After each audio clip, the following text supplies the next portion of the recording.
The average age for a male in the U.S., life expectancy, is only 73 years old. And a woman can get, I think, 4 or 5 more years. That is it. You can Google it. Some people argue that it's more and it's been raised to 78 or 76. But the percentage of people that die on average at 73 is much higher than the people that live beyond and go to 80 or 79 or 76 or whatever it is. So why gamble? You don't know. If you could be 100, or you might die at 55. You may not even see your first Social Security check. But if you're at the age where you can start drawing your Social Security, or you're a few years before you can, I implore you to consider getting rid of any debt you have and to take your check because of the things we mentioned earlier. One, it's the highest amount you're going to get. Because if you wait later, every check you don't get that you leave on the table, it's like walking by and seeing a $10 bill on the ground and you just say, nah, maybe tomorrow when I walk by it'll be a 20. Maybe, may not come. And having to walk by that many days to maybe get lucky again, or to take Social Security 5 years later and to hope that you're going to live to be 80 or 90 and say that you drew thousands of dollars more in Social Security than the guy did at 62, well, what kind of life are you living after 80 years old to have those bragging rights? Most people I know, I'm from Florida, that are 80 years old, they don't look like they have much of a good life at all. Their life is behind them. Their future's in the past. I say that with humor because they're moving slow. They're hunched over. They're using walkers. They're in a chair. They got an oxygen tank. They're going to the doctors. They're on a short leash. They're there 3 times a week. They're downing pills. They're doing everything they can just to stay alive. They're sitting in their chair, most of them, at home drinking Geritol and watching soap operas. So when you have very little life left in your lifetime after you're a full-grown adult, live all those years you can. And when someone's going to offer you money that you paid in, and the amount is about average for everybody. It's not a whole lot of difference unless you didn't work or pay taxes very much in your life, or you were a stay-at-home mom and you only worked a little bit and you get a very measly check. Most people get around $1,100 to $1,500 a month. I get $1,700. It started out at $1,500, but then everybody got the big raise 2 years ago. So now it's $1,700. But of course, everything is 35% higher now than it was 2 years ago.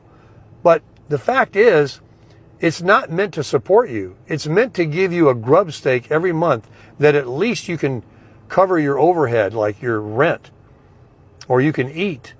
And then you can make a little bit of money on the side without killing yourself as you're aging, doing some little side hustle job.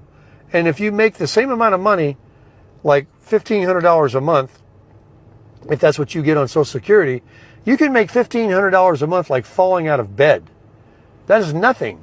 You only have to work this much every week, maybe a few days, instead of 40 or 50 hours a week. You can leave the workforce, you can get a free check, your Social Security, money you paid in, and you can get a little small part-time job working a few days a week, a few hours a day, morning, midday, evening, graveyard, whatever you choose, to supplement that and start enjoying your life to where every day when you wake up, you get to decide if you want to go to work or not, or go golf or not, or sit at home or not. Instead of just giving your life away after 62 years old to continue to work. It makes no sense. Because what are you working for? You're either working because you've got yourself in so much debt and you can't afford to quit, which you shouldn't be doing. Or 2, you're on the belief that you're going to get $500 or $700 more money in 5 years if you're still alive. And that's going to be a life-changing thing for you when inflation is going to continue to go up. And also, you could get sicker and older and start losing your motivation about this great retirement life you're going to live. You're not going to be able to hit the golf ball as far. You're not going to be able to run as fast. You're not going to be as strong as you were. You may not have the same mental faculties that you had. So collecting Social Security, first of all, lifespan is 73. So at 35 years old, you're already over halfway of your life. At 35. And you got almost 30 years to go to collect Social Security. Like 27 years, right? To 62. That you're giving of your second half of your life. Why would you want to give even one more year of your life to when you can retire and say that you're doing what you want to do? All you got to do is make simple plans. All that investing and making money in 401s and buying homes and selling them and all this stuff about making money for retirement, that's a much tougher thing than to just eliminate debt that you don't have. Get rid of it. Sell it. Be done with it.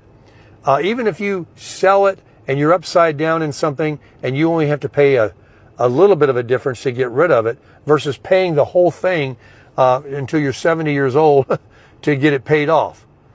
You know what I mean by that? If something you have right now at 55 years old, you're going to be paying on it for 10 more years or 6 more years, why not sell it today and only pay a small difference to get it paid off to get rid of it? Do what you got to do. I'm even going to go as far as say this, and I've seen this on YouTube, online, and this is not advice, but this is something that people can do. Let's say you get to be 62 years old and you've made a lot of mistakes. You have debt up to here. You have credit cards, you have lawnmower payments, you've got all of this stuff that you are never going to be able to pay off, and you can't quit your job.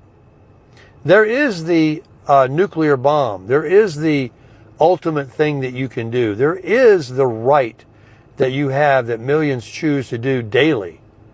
And they did in 2008 when the first crash happened. If you do not need money and you've already got a good car, you do not need credit for a car. You do not need credit to do something else with. And you got a little bit of money. You can always file bankruptcy. You can always, if you have such a mountain of debt that's never going to be paid off, and all it's going to do is stress you and keep you working and being a slave until you're way past your free life years, then you can always do that. You can discharge. People have done it. Rich people have done it. Poor people have done it. Average people have done it. And you can always reestablish your credit afterwards. They know you can't do it again next week. So if you get a secured credit card, let's say it's a $500 secured credit card, you give them $500, they give you a credit card worth $500. So if you don't pay it, they got your $500. You make a few payments in 6 months, they're giving you free credit cards again. You got credit again.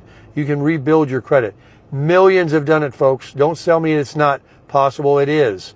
They continually do it. There's so many people that have had bad credit, filed bankruptcies, collection accounts, everything in their life. And they've now built better credit.